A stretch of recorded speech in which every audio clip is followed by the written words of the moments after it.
Bien, meditamos, hermanos, en la palabra, buscando encontrar a Jesús. Jesús dice que antes el Señor se reveló a su pueblo a través de los profetas, pero en este tiempo el Señor se revela a través de su Hijo Jesucristo. Así que debemos ocuparnos, hermanos, en conocer de Jesús, ¿sí? En buscar en la Biblia esa revelación de Jesucristo que nos ayude a vivir de manera práctica de este lado del cielo, ¿sí? Mientras no lleguemos al cielo, queridos hermanos, sea porque Cristo vino o nos llame a su presencia, seguiremos enfrentando condiciones y circunstancias de este mundo. Jesucristo dijo, están en el mundo, pero no somos del mundo. ¿Qué significa esto?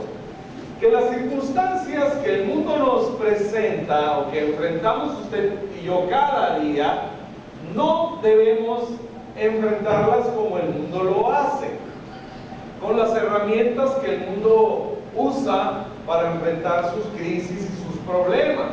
El mundo tiene un consejo, ¿verdad? Pero nosotros no vivimos, no nos movemos por el consejo del mundo, ¿sí? Sino por esta revelación maravillosa de Jesucristo. Si podemos aprender más de Él, si podemos conocerlo más, cuanto más lo conozcamos, hermanos, más herramientas tenemos de parte de Él para enfrentar la vida de este lado del cielo. Cuando lleguemos allá, hermanos, no habrá más hambre, obviamente no habrá necesidad de trabajar, de buscar, crecer, prosperar, porque tendremos toda prosperidad, ¿sí? El pavimento allá es oro, ¿verdad? Así que necesidades no va a haber, ¿sí? El carácter, el pecado, ¿sí? Enfermedades, nada, hermanos. Pero mientras llegamos allá, ¿cómo vivir? Aquí, en esta carne que enfrenta la tentación, que enfrenta las necesidades. ¿Cómo? El Antiguo Testamento, les digo, es el nuevo escondido, ¿verdad? En el Antiguo Testamento todo el nuevo está ahí escondido. El Nuevo Testamento es el antiguo abierto, revelado, explicado, ¿sí? Entonces una correcta interpretación de la Escritura, hermanos, nos lleva necesariamente a considerar ambos testamentos. No es que el Antiguo Testamento ya pasó y ya no tiene nada que enseñarnos. No, hermanos, en cada línea del Antiguo Testamento está escondida la revelación de Jesucristo. ¿Amén? ¿Sí? Así que buscamos eso. Y vamos a hablar un poco de la historia de dos profetas de Dios. Dios establece, hermanos, en principio un sacerdote para la administración del pueblo, ¿sí? No había rey, no había profetas. Lo que primero Dios estableció en su pueblo fue un sacerdote, ¿sí? Él era el que esencialmente administraba, dirigía el pueblo, ¿sí? Los sacerdotes fallaron. Y vemos al sacerdote Elí que no puso freno a sus hijos, no les estorbó. Y vemos lo que hacían en el mismo templo, ¿verdad? Corrompieron el templo al grado de traer prostitutas del templo pagano al templo de Jehová, el Dios de Israel, ¿verdad? Entonces Dios levanta un rey, pero los reyes tampoco fueron la solución, ¿verdad? Y encontramos el primer rey de inmediato, ¿no? Que fue desechado, Saúl, de inmediato, ¿sí? Los reyes llegaron a vivir con tal perversión delante de Dios que el pueblo de Israel se divide, ¿sí? ¿Se acuerdan cuando el hijo de Salomón no quiso reducir los impuestos cobrados para el templo, ¿verdad? El templo había sido ya terminado, pero él seguía cobrando cobrando ese impuesto. ¿Sí? Y el pueblo se divide, el pueblo del sur, el pueblo del norte, Israel, Judá. ¿Sí? Y empiezan a vivir circunstancias realmente muy difíciles. En los tiempos del rey Acab se casó con una señora loca. Literalmente era una bruja, ¿sí? Que promovía la adoración de los ídolos, ¿sí? Y con esa mujer se casa Acab, ¿sí? Y llega al pueblo de Israel un tiempo de oscuridad tremenda, ¿sí? Por la adoración a Baal, a los Baales, a los ídolos, ¿sí? Entonces Dios levanta, hermanos, los profetas, ¿sí? Y en ese contexto de oscuridad, ¿sí? De tinieblas sobre el pueblo de Dios, hermanos, Dios levanta a Elías, ¿sí? Elías, por cierto, es el único profeta que tuvo un sucesor, ¿sí? Tanto los reyes como los sacerdotes eran sucedidos en sus funciones por sus hijos, ¿verdad? Y así vemos la cadena de los reyes y de los sacerdotes, ¿verdad? Los levitas eran toda una familia apartada para el ministerio, y entonces cuando moría el sacerdote, su descendencia venía a cumplir con esa función. No así con los profetas, ¿sí? Dios levantaba profetas conforme a las necesidades, y no era pues el hijo el que sucedía a su padre como un profeta en la función profética. Solamente en este caso, y no es su hijo, sino su ayudante, ¿sí? Elías, que sucede a Eliseo. A Elías le tocó enfrentar la situación de Acab y de Jezabel, su esposa, ¿verdad? Y Elías viene y promulga de parte de Dios una sequía, un castigo, hermanos, para el pueblo, porque habían abandonado la adoración al Dios vivo y se habían ido en pos de la adoración de los Baales. 3 años y medio no llovería, fue la sentencia que Elías dio, ¿verdad? Y dejó de llover. Elías es aquel que enfrentó en el monte Carmelo a los profetas de Baal, ¿se acuerdan? Para que descendiera fuego del cielo, ¿sí? Elías levantó un altar con 12 piedras, aunque el pueblo de Israel estaba dividido, ¿sí? Él levanta 12 piedras que simbolizan la unidad del pueblo, las 12 tribus de Israel, ¿verdad? Y el fuego descendió del cielo. Y ese éxito, esa victoria, hermanos, lleva a Elías a enfrentar una lucha muy dura, ¿sí? Resulta que Jezabel, después de que Elías había matado a los profetas de Baal, ella lo amenaza y le manda a decir: díganle a Elías que para mañana a esta hora estará como uno de mis profetas. Yo le voy a hacer lo que él le hizo a mis profetas, ¿sí? Y dice la historia, y en el primer libro de Reyes, que Elías vio que había peligro, quitó los ojos de Dios, ¿verdad? Cuando él va a promulgar la maldición por la sequía, dice: vive Jehová en cuya presencia estoy. Cuando somos, hermanos, conscientes de la presencia de Dios en nuestra vida, podemos enfrentar cualquier circunstancia con valor. Es la presencia de Dios, hermanos, lo que nos hace valientes, ¿sí? No es nuestra valentía, no es nuestro valor, es sabernos, hermanos, en la presencia del Señor, protegidos por Él. Pero cuando Jezabel lo amenaza, ya no se acuerda de estar en la presencia del Señor. Ahora ve la amenaza, deja de poner sus ojos en su protector, ¿verdad? Y ahora ve el peligro. Y esto lo hace huir y va y se mete a una cueva, hasta donde el Señor mismo va y le ministra, ¿verdad? Le alimenta y le dice: levántate porque todavía te espera un largo camino. Dios lo restauró. Pero sucedió algo extraño, hermanos, en la vida de Elías. Dios corta su ministerio, ¿sí? Él no estaba enfermo, ¿sí? Era un hombre fuerte. De hecho, cuando anuncian la lluvia, acuérdense, él va y le dice a Acab: desciende ahora, antes de que caiga esta lluvia y los arroyos crezcan y no puedas cruzar, ¿verdad?, a tu casa. Entonces desciende ahora, y se va Acab en su carro, ¿verdad? Entonces, velozmente, ¿no?, regresando a su casa, y aunque iba él en su Ferrari, Elías lo rebasa. Así que era un hombre fuerte, ¿verdad? Era un hombre vigoroso, el vigor de Dios estaba en él, y con todo eso lo pasó, ¿no?, la fuerza de Dios en él. Pero cuando quitamos, hermanos, la mirada del Señor, el ministerio de Elías es truncado. Con todo ese vigor, con toda esa fuerza que él tenía, ¿qué pasó? Que dejó de ver, hermanos, a Dios en su gracia, y un día se presenta delante del Señor y acusa al pueblo.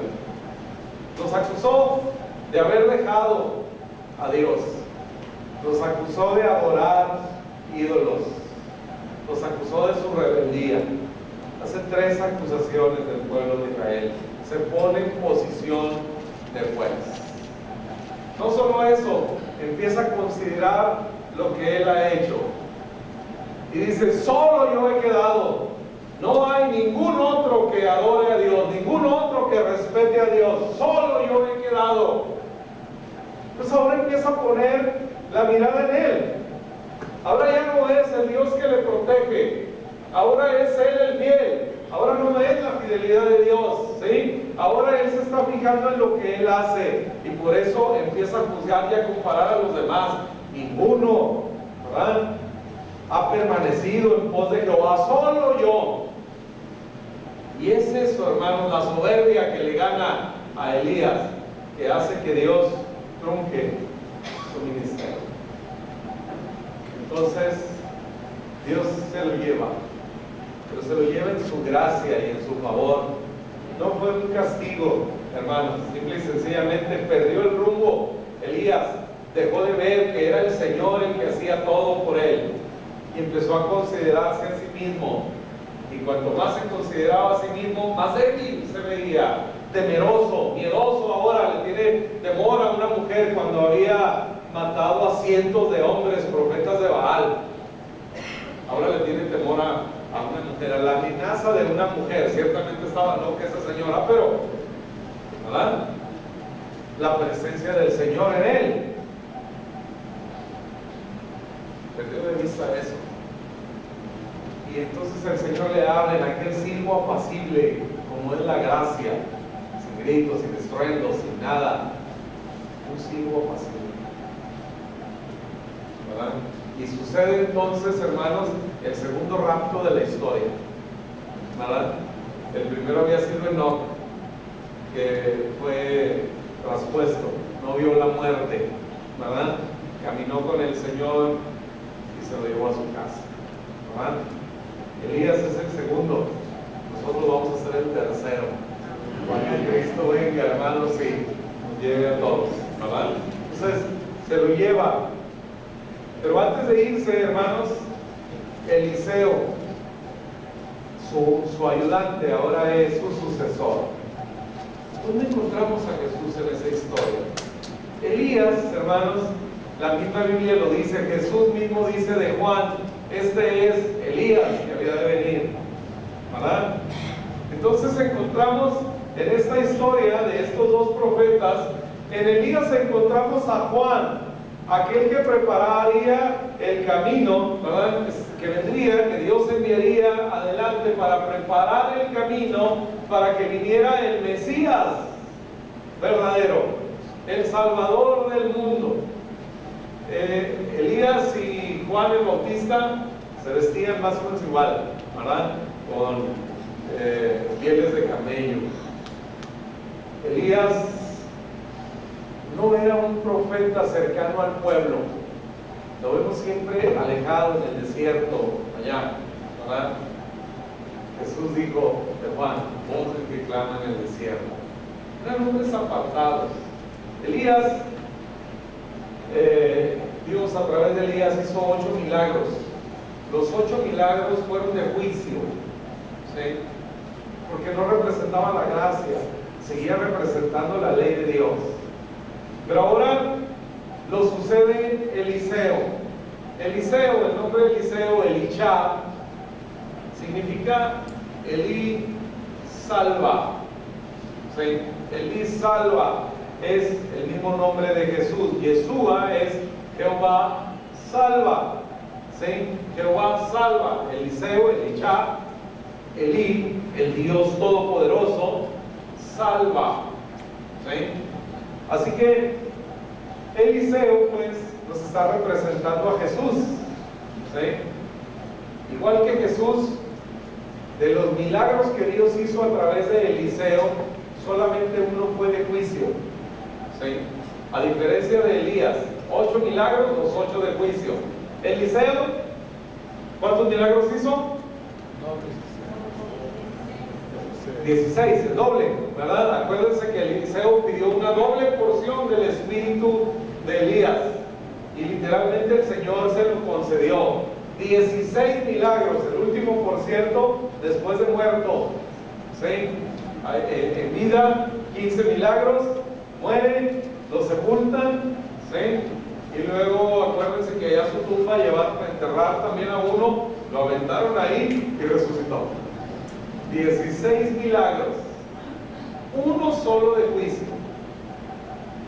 De todos los milagros que Jesús hizo, uno solo representó el juicio, cuando secó la higuera estéril.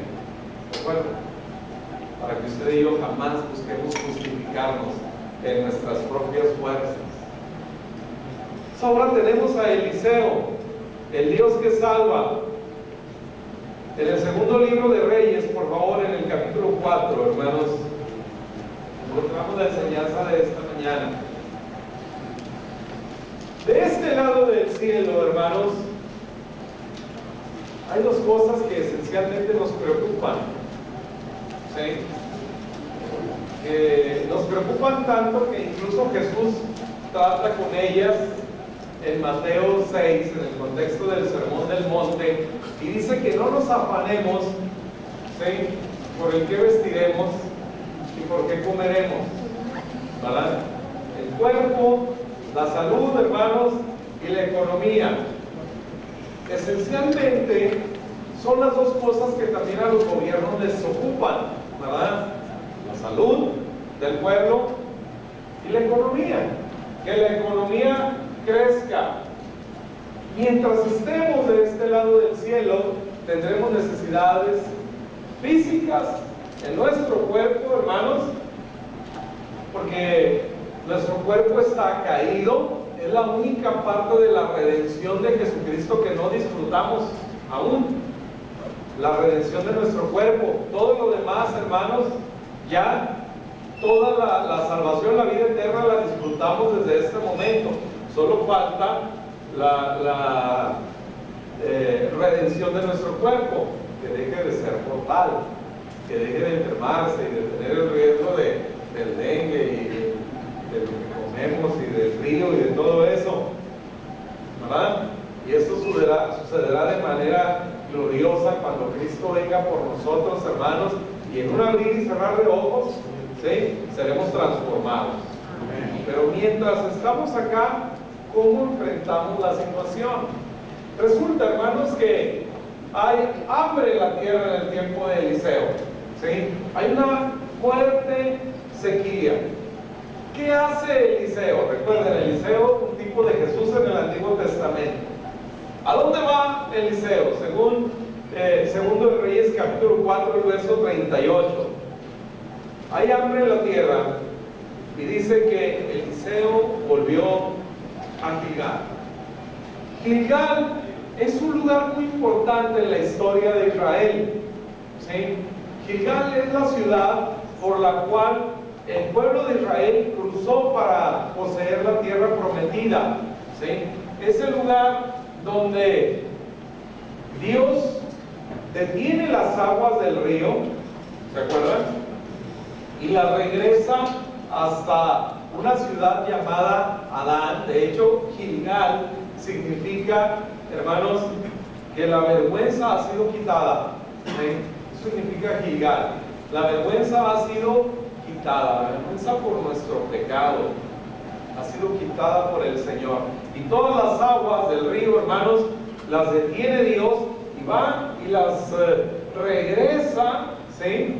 Contra natura, obviamente, ¿verdad? El río corriendo en el sentido contrario, y van y se juntan todas esas aguas de juicio en un lugar que se llama Adán, una ciudad que se llama Adán.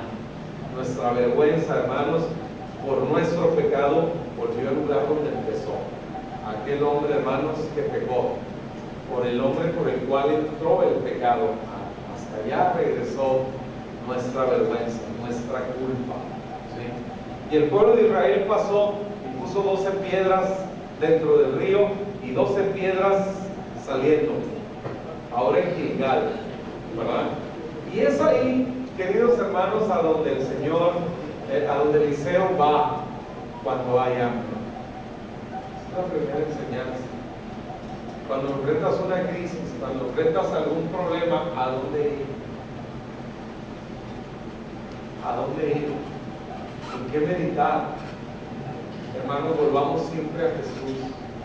Cualquier crisis que estés pasando, económica, de salud, de trabajo, de negocio, familiar, pon tus ojos en Jesús. Amén. Él es el autor y consumador de nuestra fe. Volvamos nuestros ojos a Él, hermanos. Cuanto más conscientes seamos de Jesús, la paz de Él nos va a inundar.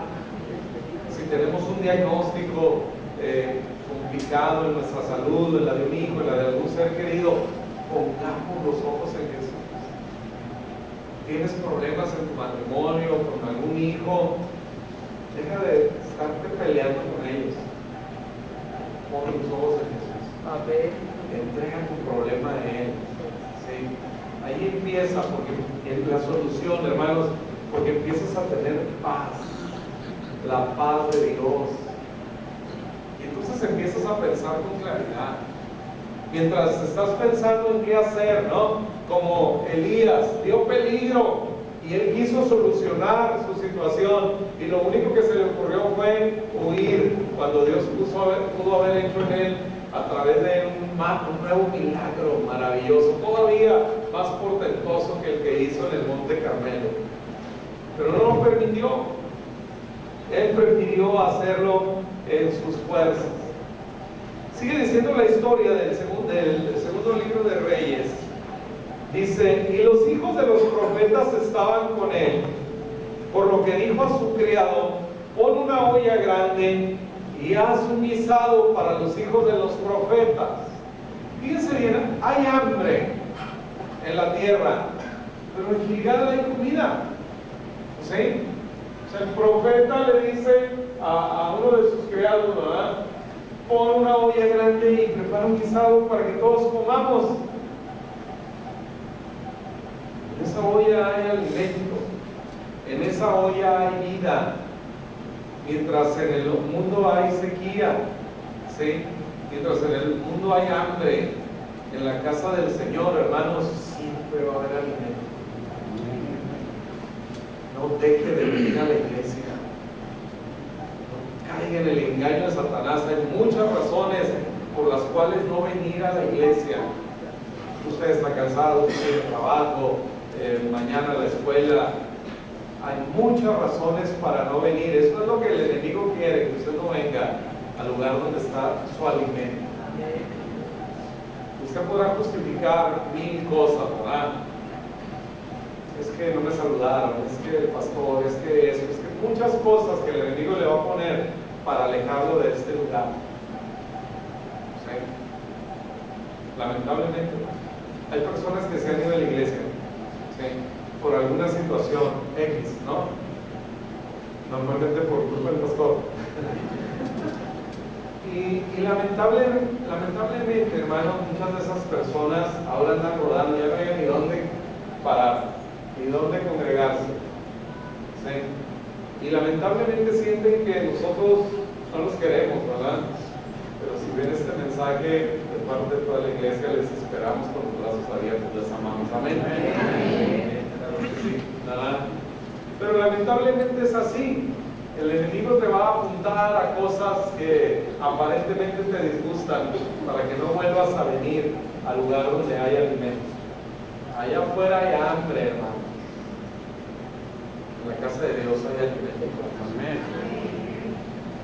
Dice, y salió uno al campo a recoger hierbas y halló una como parra montés, y de ella llenó su falda de calabazas silvestres y volvió y las cortó en la olla del potaje, pues no sabía qué era.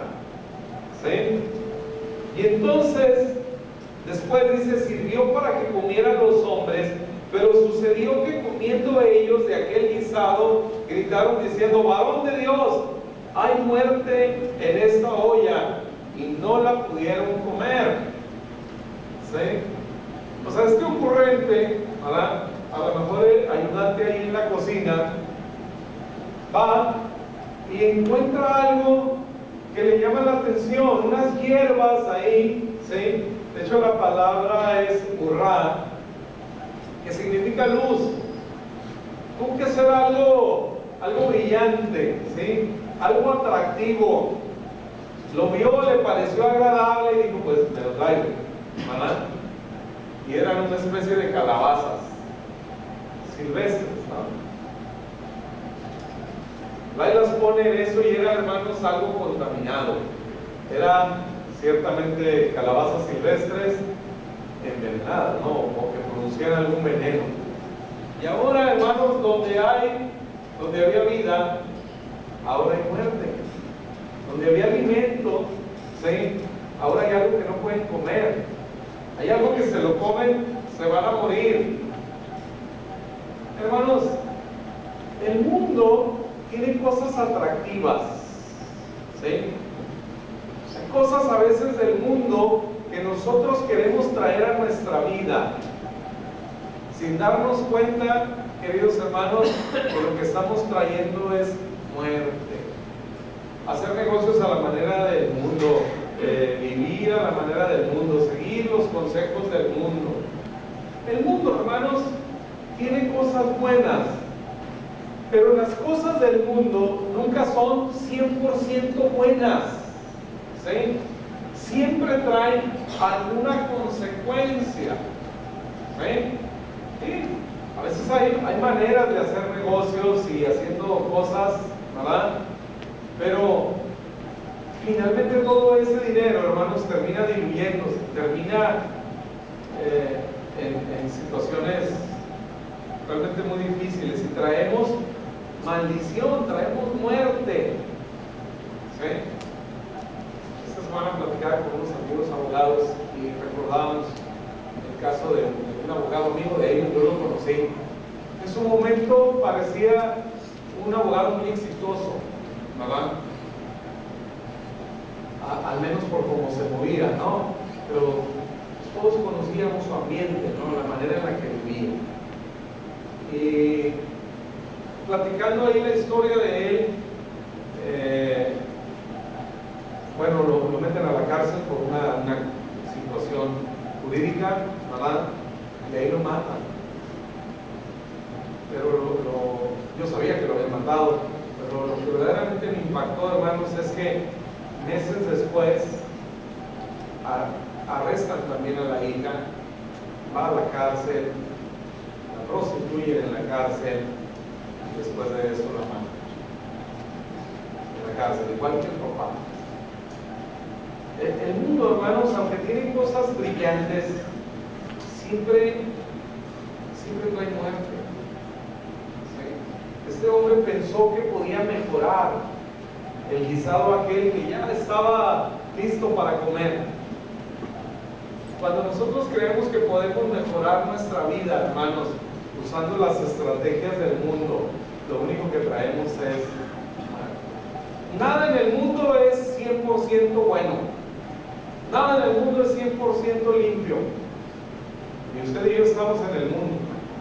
Hermanos, el 80% de las cosas que usted y yo vemos en internet, que nuestros hijos, fíjense bien, tu hijo y mi hijo, si su hijo trae un celular, ¿verdad?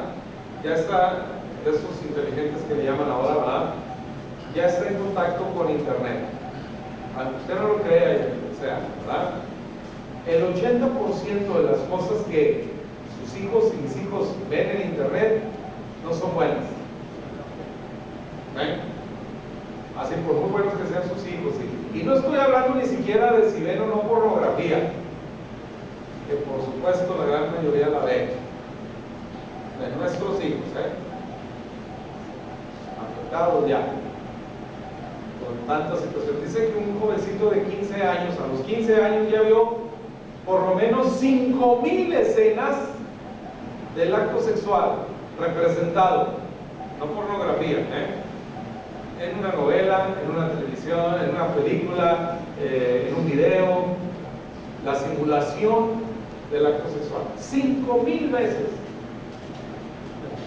Imagínense cómo el diablo está tratando con nuestros hijos. El mundo, hermanos, está metiéndose en nuestras vidas a través de ese aparatito que todos traemos, ¿verdad? Y es el mensajito que nos mandan y la publicación que hacen y esto y lo otro. 5,000 retratos de eso a los 15 años, ¿verdad? Entonces hay peligro. Enfrentamos un mundo peligroso, un mundo en muerte, ¿sí? Y a veces van nuestros hijos al cine o van a ver una película y eso, ¿verdad? Y es una película para niños y jovencitos y lo que sea, pero solamente hay una escena. El 99.9% de la película es muy sana, pero hay una escena. Siempre va a haber por lo menos una escena pervertida que presente corrupción, ¿verdad? Cualquier película que usted se siente a ver o que vaya a ver al cine, alguna situación. Puede ser, no una película obviamente de pornografía, ni cosas feas, ni nada, pero por lo menos una escena, ¿verdad? El James Bond, todo lo que sea, ¿no? Que sí es el mundo. Entonces toda esa contaminación, queridos hermanos, está en nosotros. Toda esa muerte está en su casa, en las novelas y en esto y en otro, ¿no? ¿Qué hacer, pues? Porque sigue siendo brillante, ¿no? A este hombre le parecieron agradables esas calabazas y las trajo a la comida de su familia y la contaminó. ¿Hay solución? Veamos. Dice, verso 41, él entonces dijo, Eliseo, traed harina, y le esparció en la olla y dijo, da de comer a la gente, y no hubo más mal en la olla. ¿Cómo podemos sacar todo este mal de nuestras vidas? Que ya está ahí, hermanos. Todas esas imágenes que hemos visto que no debimos ver, todos esos malos pensamientos, toda esa influencia de la familia, porque tenemos influencia, ¿verdad? Es que mi papá así era y mi abuelo y mis hermanos y todos somos así, tenemos muerte en nuestro carácter y nos seguimos comportando feos. ¿Cómo solucionar toda esta influencia de muerte que el mundo trae en nosotros? A veces malas intenciones, estos deseos mezquinos. A veces queremos dinero no porque lo necesitemos, queremos dinero nada más por tener más dinero, y a veces ni tenemos, y codiciamos aún lo que no tenemos. ¿Cómo quitarnos eso? ¿Cómo quitarnos estas ganas de tener solamente por tener? Y poder ser hombres y mujeres que queremos tener para dar, para bendecir, para disfrutar y ser así plenos, felices, prósperos en el Señor. ¿Cómo? ¿Cómo ser prosperados, hermanos? De manera santa, limpia por Dios. La respuesta es la harina. Dijo, traigan harina, como harina. En Levítico, hermanos, hay una ofrenda, capítulo 2, verso 1. Cuando alguna persona ofreciere oblación a Jehová, Su ofrenda será flor de harina, sobre la cual echará aceite y pondrá sobre ella incienso. Ay, esta ofrenda maravillosa. Harina, aceite, incienso. Harina, hermanos. El Verbo se hizo carne. ¿Sí? El cuerpo de Jesús. Aceite, la unción del Espíritu Santo sobre Jesucristo. ¿Sí? Todo esto, hermanos, representa la vida del Señor. El incienso, el aroma grato. Cuando Dios veía a su Hijo, hermanos, cada palabra oportunamente dicha de Jesús. Jamás se equivocó Jesús. Jamás usó siquiera una sola palabra de manera ociosa. Todas las palabras de Jesús, hermanos, eran una ofrenda de alabanza a Dios. Amén. Cada obra de Jesús, aun cuando fue y corrió a patadas a los cambistas en el templo, ¿se acuerdan? ¿Verdad? La Biblia, no dice la Biblia que estaba enojado, pero me imagino que debió estar enojado. ¿Verdad? Siempre, cada acción de Jesús, hermanos, delante del Señor fue una ofrenda de olor fragante. Entonces esta harina que Eliseo dice traigan y pone en la olla, hermanos, ¿sí? Es la solución. Eliseo, a diferencia de Elías, fue un profeta cercano al pueblo. Vivía en la casa de una mujer, ¿se acuerdan? Mujer con su marido, obviamente, ¿verdad? Y le daban un cuarto ahí, le prestaron un cuarto para que él estuviera ahí. Ahí vivía él. Él estaba siempre cercano a la gente, a diferencia de Elías, a diferencia de Juan el Bautista en su momento. Jesús cercano a nosotros, tocando a los enfermos. Le traían, hermanos, hasta altas horas de la noche, le traían enfermos, los tocaba y los sanaba. ¿Cuántos? A todos. Este Jesús cercano a nosotros. Este Jesús interesado, hermanos, en sacar de nuestra vida esta muerte que nos impregna por el mundo en el que vivimos.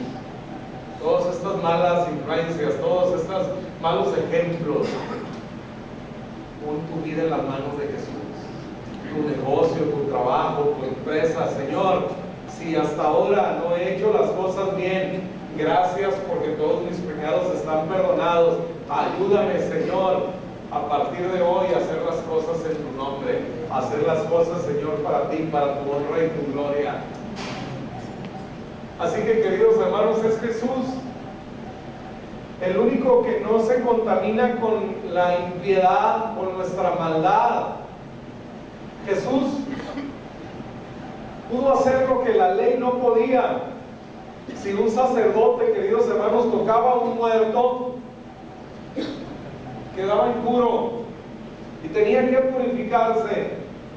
Si un sacerdote tocaba a alguien con flujo, con algún flujo, quedaba inmundo. Si tocaban a un leproso, quedaba inmundo. Jesucristo, nuestro Salvador, hermanos, el primer leproso que sanó después de la predicación del Sermón del Monte: Señor, si quieres puedes sanarme. Quiero. Lo tocó, dijo, ¿verdad? Le dice, quiero ser limpio, porque la pureza de Jesús, hermano, limpia tu impureza y la mía. No se contamina. Somos nosotros los que nos contaminamos de manera positiva con la pureza y con la limpieza de Jesucristo, con su justicia, si tan solo lo tocamos. La mujer con flujo de sangre tocó el borde de su manto. Jesús no se contaminó. El joven, del hijo de la viuda de Naín, muerto, llega y toca al cuerpo de aquel joven muerto y no se contamina. El muerto vive. Es Jesús, hermanos. Para terminar, sucede otro milagro. Estamos hablando de dos cosas: cómo cómo enfrentar la vida acá, cómo podemos nosotros vivir sanos, fuertes, hermanos, vigorosos, cómo podemos ser prósperos, cómo pueden nuestros negocios ser prosperados en medio de un mundo de corrupción, cuando hay que dar tantas cosas para tantas cosas. ¿Cómo? Sucede otro milagro. El Espíritu lo registra aquí, uno y otro, espalda con espalda. Dice, verso 42, vino entonces un hombre de Baal Salisá, el cual trajo al varón de Dios panes de primicias, 20 panes de cebada y trigo nuevo en su espiga, y le dijo, da a la gente para que coma. Y aquí es donde sucede el milagro, ¿sí? Estas primicias, hermanos, nos hablan del diezmo, ¿verdad? A veces es complicado tratar el tema del diezmo, sobre todo en una iglesia donde hay tanta gente nueva, ¿verdad? Que puedan decir, ay, es que... Pero si no se los digo, hermanos, les estaría yo robando de una gran bendición. Prefiero advertirles, si usted lo siente en su corazón diezmar, no lo haga, no es para usted, no se preocupe, no se ofenda, no se sienta triste, simple y sencillamente no es para usted, si usted no lo siente en su corazón, porque el diezmo, hermanos, nace a partir de una revelación de Dios, no es de la ley, el diezmo no es la ley, no es una obligación, el diezmo nace en la gratitud de lo que Dios nos da. Pero sí debo decirle, hermanos, que yo sería un ladrón con ustedes si no le digo que Dios bendice el diezmo que usted y yo damos, que Dios prospera y que Dios multiplica, ¿sí? Que es una manera que Dios usa para bendecirnos, ¿sí? Simple y sencillamente.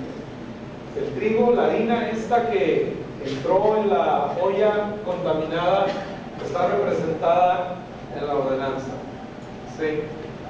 Esta harina, hermanos, que primero fue trigo, ¿no? Y pasó el proceso de molino, ¿no? Hasta hacerse ese polvo. Y luego hacer la masa. Y pasó por el proceso de ser golpeada, ¿verdad? Para tomar la consistencia. Y todavía después de eso, pasada por fuego. Además, el pan que se usaba, y todavía los judíos usan para la Pascua, es un pan, hermanos, la pasta, la masa, le pasan un rodillo con clavos, ¿verdad? ¿Ha visto usted las galletas que usamos, no? Esas galletas saladas o soda, ¿no?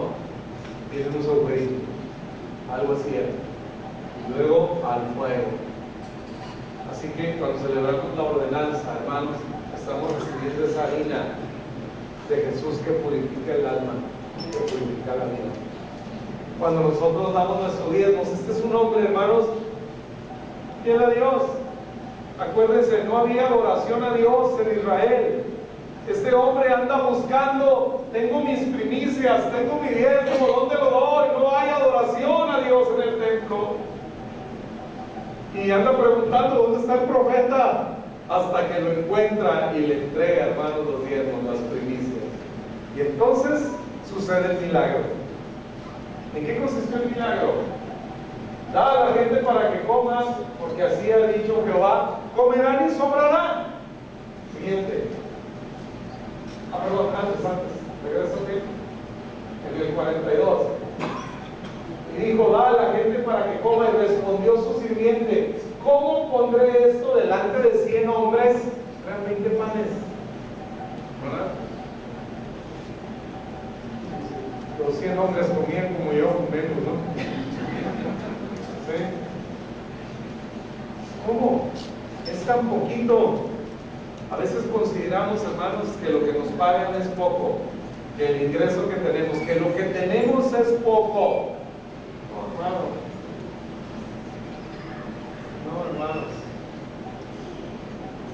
la verdad, la gran mayoría aquí, por no decir todos, no conocemos la pobreza. No la conocemos. Usted siente escasez, usted siente que no es justa, que no completa. No conocemos la pobreza. ¿Sí?